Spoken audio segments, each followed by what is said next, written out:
The winds of Kriovo 7 howled across the frozen wasteland with a fury that could strip flesh from bone. Commander Jace Arden pulled his thermal suit tighter as his boots crunched through the knee-deep snow. The distress beacon had led him here, to this desolate ice moon on the edge of charted space, where no sane person ventured willingly. "Command, I've got visual on the crash site," Jace spoke into his comm unit, his breath forming clouds in the frigid air, requesting permission to investigate.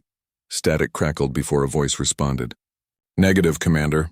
Scanners indicate the vessel is of unknown origin, potentially hostile. Return to the shuttle immediately."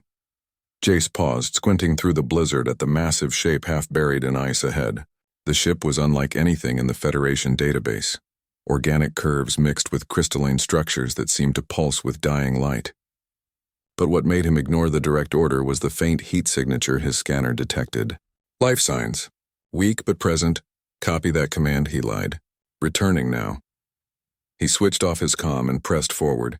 As he approached the wreckage, Jace's heart hammered. The ship's hull had been torn open, likely from atmospheric entry at the wrong angle. Ice had claimed most of the vessel, transforming it into a tomb of frozen metal and crystal. But near what appeared to be a cargo hold, he found them. They were magnificent and terrible all at once. 3 massive creatures lay huddled together, their scales shimmering with an iridescent blue-white that blended almost perfectly with the ice. Wings, vast membranous wings, were wrapped around bodies the size of small spacecraft. Dragons, alien dragons, if such a thing could exist. Their reptilian faces bore expressions of resigned despair, eyes half closed against the cold that had nearly claimed them. One of them stirred as Jace approached, its head lifting with tremendous effort. Golden eyes, ancient and intelligent, fixed upon the human. The creature's mouth opened, releasing a cloud of freezing breath, and sounds emerged. Clicks, harmonic tones, a language Jace couldn't comprehend but somehow understood the meaning behind. "Leave us. We are already dead." "Not if I can help it," Jace muttered, immediately assessing the situation. The dragons were bound, not by chains but by some sort of energy restraints that had fused with the ice, keeping them trapped and immobile.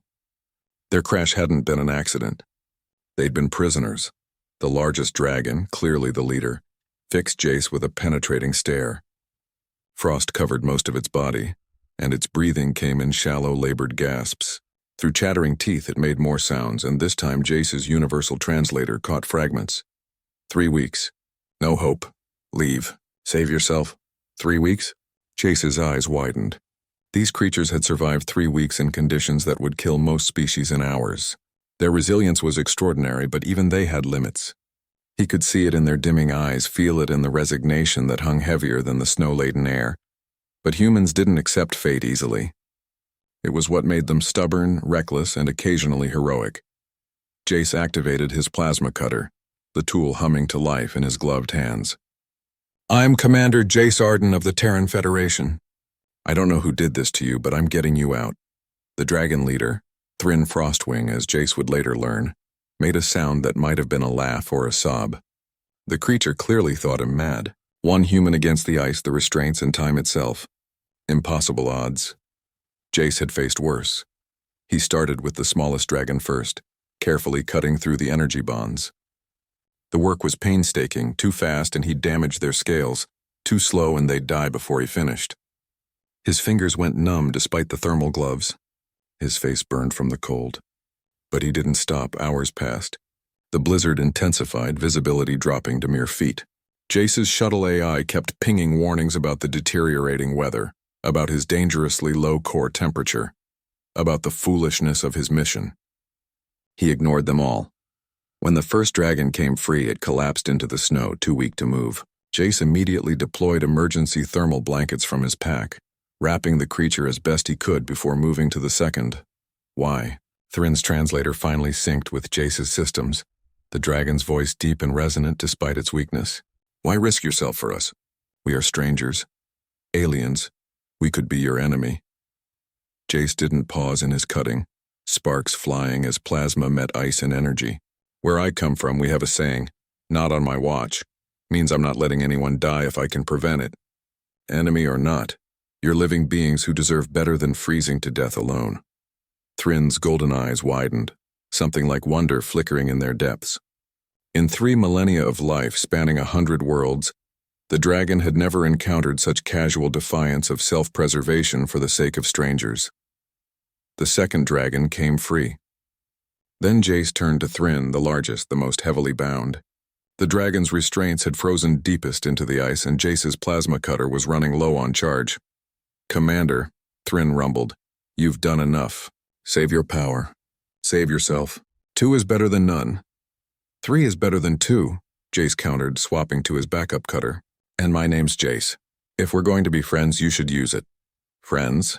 The concept seemed foreign to Thryn, almost laughable given their circumstances. "Sure, I save your life, you probably save mine somewhere down the line. That's how it works."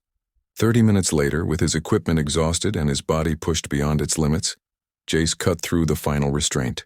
Thryn collapsed forward and Jace barely managed to roll aside before several tons of dragon crashed into the snow. "Now," Jace gasped, activating his emergency beacon, "comes the hard part, getting you all to my shuttle." It shouldn't have been possible. The shuttle was designed for a crew of 4 humans, not 3 massive dragons. But Jace was nothing if not creative. Using the ship's cargo cables and his remaining equipment, he fashioned a makeshift sled.